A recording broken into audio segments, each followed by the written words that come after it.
कि शायद हम आएंगे तो बदलेंगे। भाई बहुत देर है, 15-20 साल तक किसी का नंबर नहीं लगने वाला। ये जो मैं अमेंडमेंट लेकर आया हूं मान्यवर, वो इसी का उदाहरण है। 2005 में पहली बार आपदा प्रबंधन अधिनियम आया। इसके तहत एनडीएमए, एसडीएमए और डीडीएमए का गठन किया गया।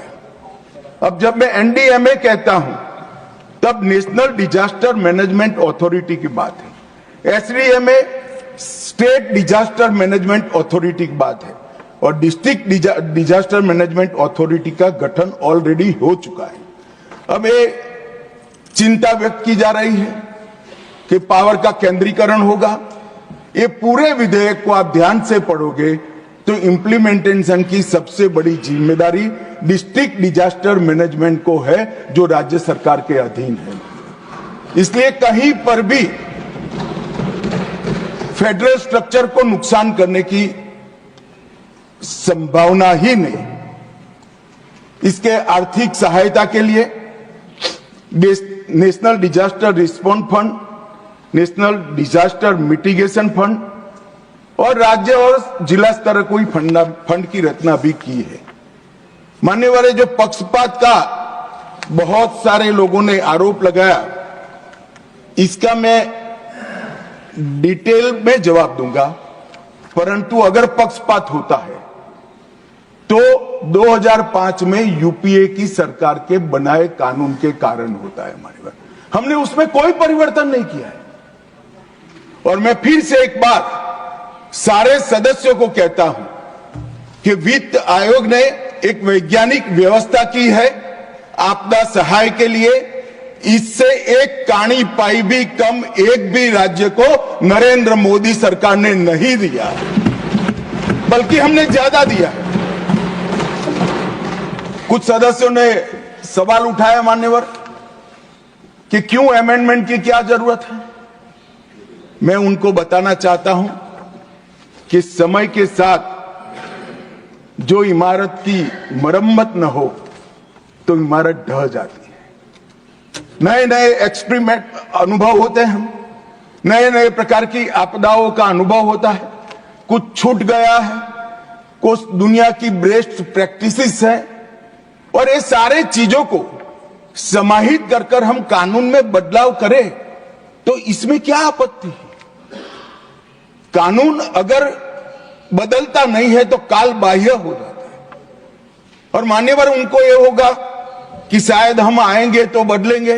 भाई बहुत देर है, 15-20 साल तक किसी का नंबर नहीं लगने वाला। आप जरा भी चिंता मत करिए, जो कुछ करना है हमें ही करना है लंबे समय। मान्यवर, कोविड-19 जैसी वैश्विक आपदा, बढ़ता हुआ शहरीकरण, अनियमित होती बारिश की आपदाएं और जलवायु परिवर्तन के कारण आपदाओं का साइज और स्केल दोनों बदला है। अब अगर साइज और स्केल बदला है तो इसके निपटने के तरीके भी हमने बदलने पड़ेंगे। इसको निपटने की व्यवस्थाएं भी बदलनी पड़ेगी और इसको निपटने के लिए संस्था को हमने जवाबदेह भी बनाना पड़ेगा और शक्तियां भी देनी पड़ेगी। केवल इतने उद्देश्य मात्र से ही इसके प्रभावशाली और समग्र समाधान के लिए ही ये बिल लेकर मैं आज सदन के सामने मान्यवर उपस्थित हुआ हूं। मान्यवर, स्टेक होल्डर्स को हमने पहले से ही अप्रोच किया है।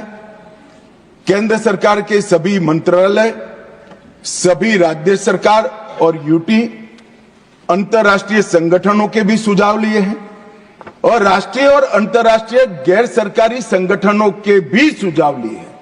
और मैं यहां ये बताना चाहता हूं, हमें मिले हुए सुझावों में से 89% सुझावों को एक्सेप्ट कर एक समग्रता से ये बिल बना। मान्यवर, यहां राज्य सरकार का अपनी पार्टी का प्रतिनिधित्व करना कोई नई बात नहीं है, बुरी बात भी नहीं है, करना ही चाहिए। मगर कम से कम विरोध करते वक्त कहीं ये मेरी राज्य सरकार का सजेशन है या नहीं है, इतना तो देख लेते। आपने ढेर सारे ऐसे सजेशनों का विरोध किया है जो उनकी ही राज्य सरकार ने की है। मानिए, अब मैं एक एक कर सदस्यों को बुरा लगे इस तरह की कटु बात इस प्रकार के विषय में करना नहीं चाहता, मगर मेरा आग्रह है कि कम से कम सिर्फ बिल पढ़े बगैर मेरी पार्टी का स्टैंड क्या है, मेरी पार्टी की पॉलिसी क्या है, मेरी पार्टी की चुनी हुई सरकार की पॉलिसी क्या है, इसने क्या सजेशन किए हैं, इसको जरा देख ले तो